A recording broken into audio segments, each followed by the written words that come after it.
I am Chris Swearingin, and this is Computer Magazine. Let's get the digital mashup started for today, Wednesday, February 22nd, 2017.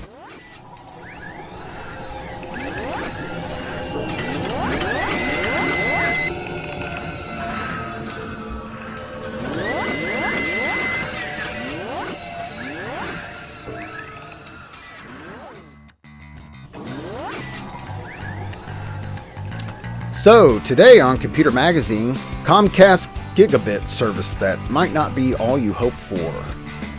And Motherboard says someone is trying to sneak Bitcoin mining software code into open source software.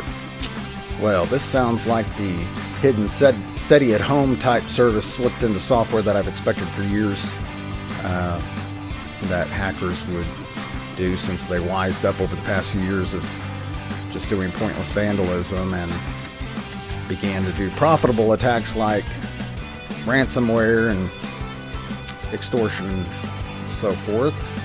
So we will check on that story. We have the picture of the day and more news and a lot more, so stay tuned.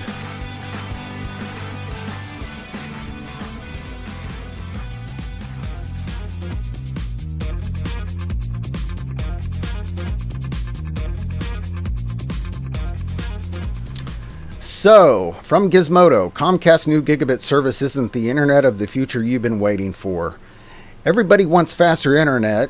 Instead of investing in better technology like fiber, however, providers like Comcast seem intent on trying to squeeze more out of their aging cable networks and charging customers higher and higher fees for marginally better speeds. The latest example of this irksome trend comes from, and remember, the links in any article in Computer Magazine is at the bottom of the article on computermagazine.com if it's from one of our sources. So let's go read the rest of the article with Gizmodo. The latest example of this irksome trend continues from Chattanooga, Tennessee, where Comcast will soon offer cable-based gigabit broadband service that still isn't the internet you really want. The new service takes advantage of the DOCSIS 3.1 standard that allows for fiber-like speed over existing coaxial cables. That means customers in Chattanooga could sign up for gigabit internet with a max of 1 gigabit per second download speed and 35 megabit per second upload speeds at a promotional rate of $70 a month under a 3-year contract. A Comcast spokesperson said the service would be available without a contract for $140 a month. Wow. It's unclear if the promo price will jump to $140 when customers' contract expires. But since the service is cable-based, your old hardware should work with the new service, right? And since Comcast is advertising gigabit speeds, you'll get those gigabit speeds, right? Yeah, not usually. Very wrong. The comfort of sticking with cable actually saves Comcast more in avoiding layering more fiber in areas where most homes connect to the internet through coaxial cables. But just because you own a cable modem doesn't mean you can enjoy the blistering gigabit speeds. You need a modem that supports the DOCSIS 3.1 standard and a Wi-Fi router that can handle gigabit speeds. Beyond that, the very fact that the new service operates on old coaxial wires, as well as some older pieces of infrastructure, means you might not be able to hit that treasured gigabit benchmark. Thing is, more people don't own the newer hardware or live in a city with top-notch infrastructure. Netgear just released the world's first DOCSIS 3.1 modem certified by Comcast, quote unquote, earlier this year, in a push that coincides directly with Comcast's push to expand its cable-based broadband offerings. So far, only select groups in Atlanta, Chicago, Detroit, Nashville, and now Chattanooga can sign up. But the company plans to bring the technology to the majority of its service areas, quote unquote, by 2018. Cursory searches of Amazon and Best Buy show that Comcast approved Netgear modem is the only choice for taking advantage of the DOCSIS 3.1 technology. The new Comcast service must feel like an insult to the residents of Chattanooga where a lauded fiber optic network serves gigabit speeds to every resident for just $70 without a contract. Again, the new Comcast cable-based broadband will cost $140 without a contract. You'll still need hardware that supports gigabit speeds, but it's more widely available than DOCSIS 3.1 modems. The network itself is nearly a decade old, although it has suffered through multiple lawsuits mounted by Comcast and other big telecoms who aim to prevent the city's Electric Power Board, EPB, from becoming a competitor. In 2015, Comcast finally surrendered when the EPB announced the new $70 gigabit fiber service for Chattanooga. To be fair, fiber is expensive and complicated to lay down, but cable-based broadband service simply isn't as future-proof. While further updates to the DOCSIS standards will bring faster speeds to coaxial infrastructure, each new version will require a new modem. Fiber service, on the contrary, enters your home through an optical network terminal, usually provided by the ISP. In many markets, including Chattanooga, you can already buy fiber service that offers speeds up to 10 gigabit per second through this equipment, and speeds are expected to keep rising. In addition to those hidden costs, Comcast's new cable-based service depends on an aging coaxial infrastructure, so there's always the possibility that you simply won't be able to achieve speeds as high as advertised. Utilizing DOCSIS 3.1 standards, it is certainly exciting for some customers, but it also feels like a ploy for ISPs to squeeze every last bit of business from soon-to-be obsolete networks. If you live in Chattanooga, Atlanta, Chicago, or Nashville, there's a fiber-based ISP that you could choose over Comcast, often at half the price of Comcast's contract-free price for cable-based gigabit broadband. Frankly, however, the fact that more Americans now have a choice for internet service is good progress. Just don't forget to read between the lines before you get too excited over a shiny new thing. Well, this is more reason to keep companies from merging and to allow competition from city utilities. And definitely the future is in fiber. The copper-based networks have just pushed their limits, and frankly, whatever your advertised speed is on a coaxial-based network, you're often not going to get it. Of course, this depends that you have over 100 megabit per second equipment in your home. There's a lot of homes that the computers, the Ethernet cards in the computers or devices, or the Wi-Fi, the modem, the Wi-Fi won't support gigabit speed for sure. I mean, even often not over 100 megabit per second. So, and any one of those points will slow it down. It's always the lowest common denominator. But anyway, it is a good sign that we are headed towards fiber and gigabit in a lot of areas. So that is good, even if Comcast is not so much.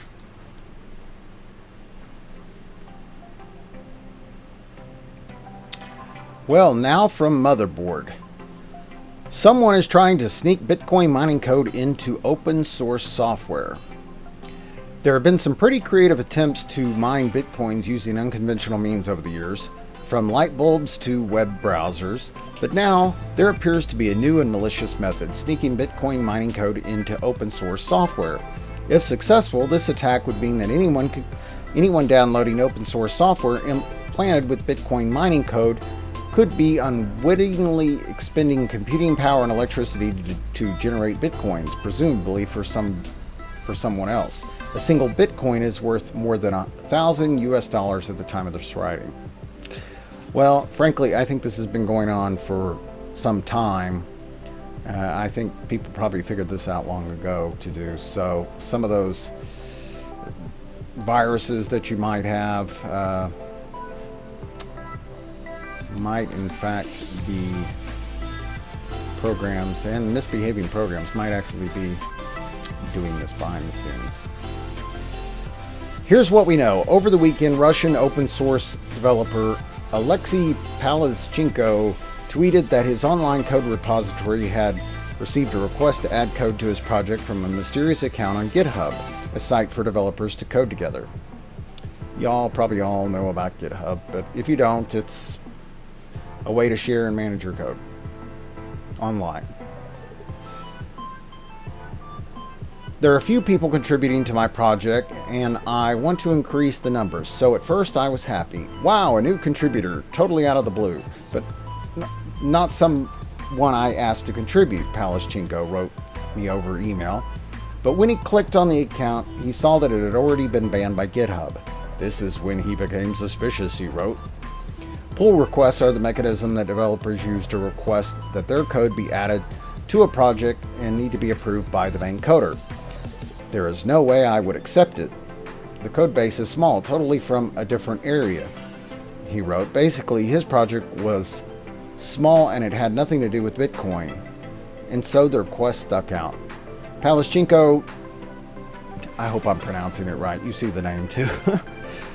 Palashchenko took his issue to the developer chat room for people using Drone, a continuous integration tool that allows developers to constantly update their code piece by piece, letting them analyze each update for bugs and other issues. In chat, Drone co-founder Brad Rydaszewski wrote that the pull request was likely a bot trying to surreptitiously add code. A few years back, a bunch of Bitcoin miners started scripting the creation of GitHub and Drone user IDs and scheduling bogus commits that started jobs to mine Bitcoin. So I got really good at diagnosing these sort of things. Rydaszewski didn't respond to Motherboard's request for comment. Why can't people just have normal names? Smith, Jones. He didn't respond to Motherboard's request for comment. Motherboard reached out to GitHub for confirmation that the account in question was a bot designed to insert Bitcoin mining code into an open source projects. If GitHub indeed banned it, and if they've banned similar bots. Our team is aware of this and has disabled the corresponding repository, spokesperson for GitHub wrote in an emailed statement. We're actively working with the continuous integration community to detect and combat these issues. The idea of having code sneakily added to your software isn't nice, but the good news is that owners of the codebase have to approve the shady pull requests. If you don't do that, then you won't have a problem. But while the risk for Palashchenko was small due to the size of its code, other open source projects might have to be slightly more vigilant. It may be easier to do with some Bitcoin related code. It may be easier to do it with some Bitcoin related code with large code base, Palashchenko wrote, but I doubt it. Well, the fact is, when you have big projects and a lot of contributors, it's possible, I suppose, that the head of the project might accidentally approve a commit, but hopefully not. But the fact is that we have software, malicious software, that's not entirely malicious nowadays, because hackers have wised up that they can make money. So of course we have ransomware, but I believe this is going on. I've seen some activity in software. You know, frankly, I think this is going on in Android. Android, it's kind of the Wild West in a way, although you would think naturally it's secure, and supposedly it is secure, Linux-based, and with the overall control of Google, but unfortunately there's some behavior going on there that might be a part of this kind of thing in apps that drive your, if you find your phone overheating after you download an app, who knows what it's doing behind the scenes. That's what's sad, is you can either have ease of use or you can have knowledge of your system and see what's really going on under the hood. And if you don't know what's going on under the hood, anything could be. So you really have to trust where you're getting your apps or your programs or what you're installing, your updates and so forth, or who you even let touch your computer. So that is interesting.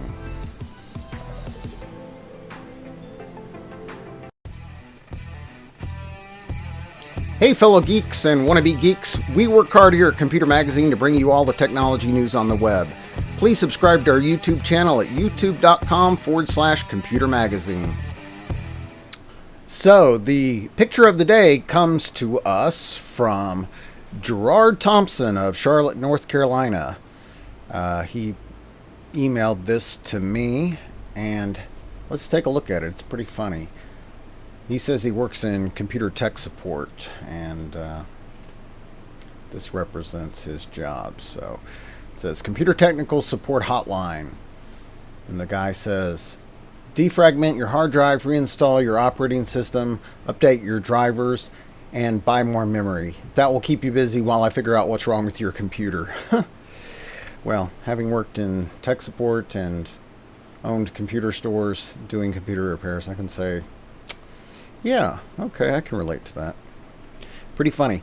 Well, you can post your memes to our Facebook group if you join our Facebook group. It's facebook.com/groups/computer magazine. You can also email them to me or, questions or links, anything you want, to editor@computermagazine.com. Well, provided it's technology related and not malicious. Also, on our Facebook group, you can post questions, concerns, memes, funny links, anything technology related. Also, remember, live during the show, you can always call me and ask any tech questions or whatever at 408-337-2775. You can also tweet me at twitter.com/computer magazi.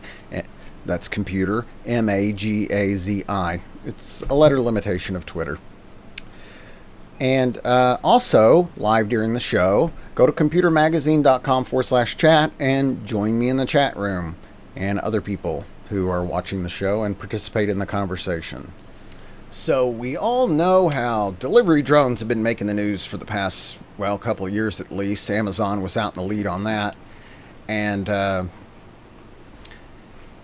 don't know. I don't know that this is going to be a practical exercise for quite a while, but at least they're toying with the idea. I think we'll have self-driving cars before we get to practical delivery drones, but I'm sure there's people in the departments there that they have the money, they want to create a department of research, they have the budget money, and they know this isn't probably going to be practical for some time, but they have the money to play. So several sources are reporting on this today, but apparently UPS is in the game as well. And in this particular case, it's from Gizmodo. UPS showcases new delivery drone. Fucks it all up. Everybody knows by now that the delivery drone ambitions of companies like FedEx and UPS amount to marketing stunts. But what happens when those stunts don't go quite as planned? UPS knows because it recently crashed a delivery drone in front of a bunch of reporters. And link it to the rest of the articles at the bottom here. Let's go check that out.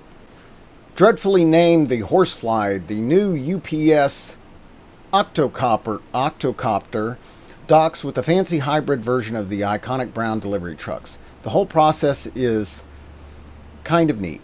When the drone is docked, it's charging up to make a quick jaunt from the truck on the street to the customer's front door. The UPS driver just jams a small package up to 10 pounds in a cage while the drone is attached to the truck. Then the truck's roof slides back like a scene out of Star Wars, and the Horsefly zips a few hundred feet to deliver the package. UPS managed to demonstrate how the roof of the truck slides back. The Horsefly drone flies autonomously to its destination, delivers the package, and successfully returns to the truck. Everything went just as planned, but when reporters asked for a second demo, something went wrong. TechCrunch's Sarah Perez and Laura Colondi were at the demo at a blueberry farm in Tampa, Florida, and buried this salacious detail at the bottom of their report. During a second unofficial demonstration of the Horsefly for UPS on Monday, some sort of interference, possibly from the broadcast reporter's cameras, caused an issue with the drone's compass. The drone aborted its launch, tried to land on top of the UPS truck, fell to the side, and was nearly crushed by the still closing lid of the vehicle. "We've never seen it before," said Burns of the glitch. A UPS representative later told to Gizmodo that the drone didn't actually crash, nor was it crushed by the lid of the vehicle. When the aircraft tipped sideways, a human operator took over and steadied the drone before taking off and landing it on the ground unharmed, the company says. Still, the glitch is a bit of a bummer for a couple of reasons. Even though the crash didn't knock anybody's head off, The idea that new kinds of radio interference can screw up the delivery drone's compass means that UPS is going to do a lot more work before letting these things fly in public. Well, yeah, I would say we're looking at a good 10 years before this even starts. That would be my guess. Of course, it's always difficult predicting the future. But from a broader vantage point, it's sobering for fans of drone delivery, if they exist, because wireless communications is only going to get more complex as the Federal Communications Commission opens up more spectrum and the air gets even more crowded with the radio waves of new gadgets. Like, if multi-million-dollar electronic companies can't even figure out how to make wireless headphones work perfect, the notion of building a safe, nationwide wireless drone delivery system seems damn near impossible. Well, frankly, I don't think that's the big problem. Frequency hopping like FM radio used multi-bands combined and digital technology, the computing power and all. I think that problem with radio communications is actually solvable, that and with GPS and satellites and so forth. So, I think this will be a reality eventually, but there's a lot of issues to solve still. Okay, let's continue with the article. Then again, we always knew it was going to be this way. Amazon basically faked its first demonstration of delivery drones by flying a super lightweight package just a few hundred feet in a remote part of England. UPS, to its credit, managed to do a demo in more realistic conditions, but it just didn't work out for them. Guess we're stuck interacting with an awful, cheerful UPS employee in a silly brown outfit for at least a few more years. And looks like they have an update here. This post has been updated to include additional details, according to UPS spokesperson, regarding the results of the official demonstration as well as the incident that followed in the second demo. We've also adjusted the post language to clarify that the drone landed safely after the glitch occurred. So, let's go take a look at the video of this and see just how funny it's going to actually be. In this competitive environment, we have to be competitive, and all we're doing here is eliminating miles that the driver could potentially drive and helping make that driver more efficient when they do their job. It's an octocopter. It's designed with enough redundancies to stay in the air. So if one prop should go out, it can still fly. If two goes out, it can still at least land. It's talking to the truck via RF, and we have 4G. Dual communications, 8 props, 8 motors, multiple systems inside there, all designed to keep it in the air. The truck is its own beacon. It's broadcasting its position. The bird is broadcasting its position. So the two through the cloud are talking to each other. So we put a battery in there that can do the line of sight, and then when it redocks with the truck, can charge very quickly off the giant battery in the electric truck. So it's just designed to hop all day, short hops. The FAA last year released Part 107, which basically allows for visual line of sight operation below 400 feet with the drone upwards to 55 pounds that can fly upwards to 100 miles per hour. What will happen next as the technology emerges is a beyond visual line opportunity, as well as the opportunity to fly over people. Ultimately, we want it to work on any vehicle. When the regulations and the technology gets to the place that we need it to be able to do it and be safe for everyone, then we would really want it on possibly any vehicle. That drone is the same color as the truck, is the same color as the uniform, and so it's trusted. If somebody tried to hack it, the driver at least would know about it. If we were sending it beyond line of sight 30 miles, right, and somebody hacks it, the odds of knowing what happened are very rare. But here we've got somebody basically watching it.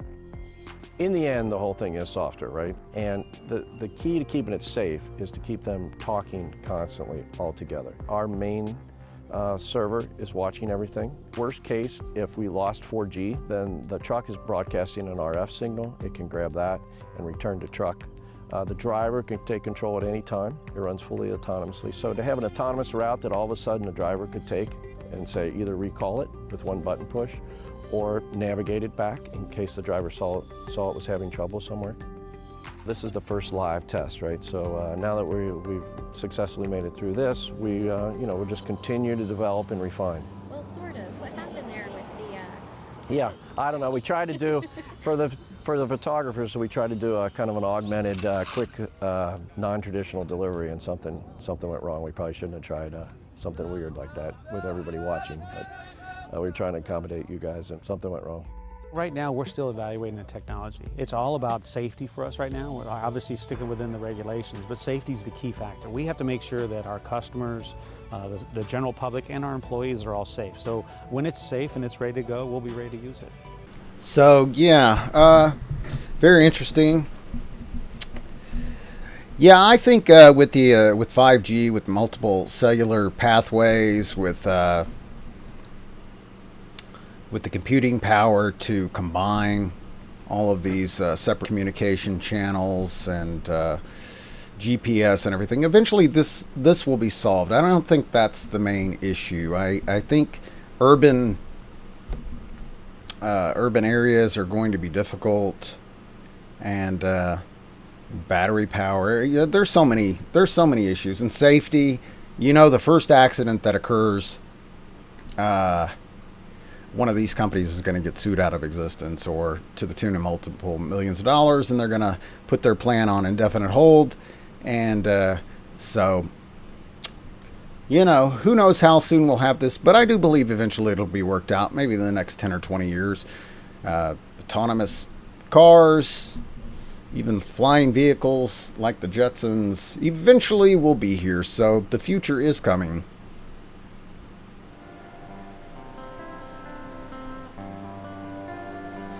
Well, that's all for today. Wednesday, February 22nd, 2017, my fellow geeks and tech enthusiasts. I am Chris Swearingin, and this was Computer Magazine's Digital Mashup.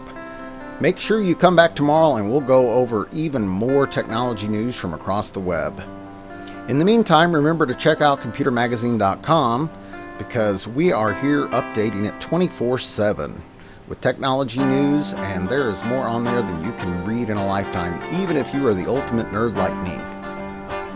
Remember to subscribe to us on YouTube at youtube.com/computermagazine. Please like and share any of these videos if you love them, or share them to make fun of them if you hate them. Remember, all the links to the stories we covered are in the video's description, and links to all of our other dwellings on the various social networks are in there, so make sure to join us at all the relevant ones you're a member of. I will see you back here tomorrow with more nerd news and tech news for the professional and enthusiast alike. Thanks for joining me.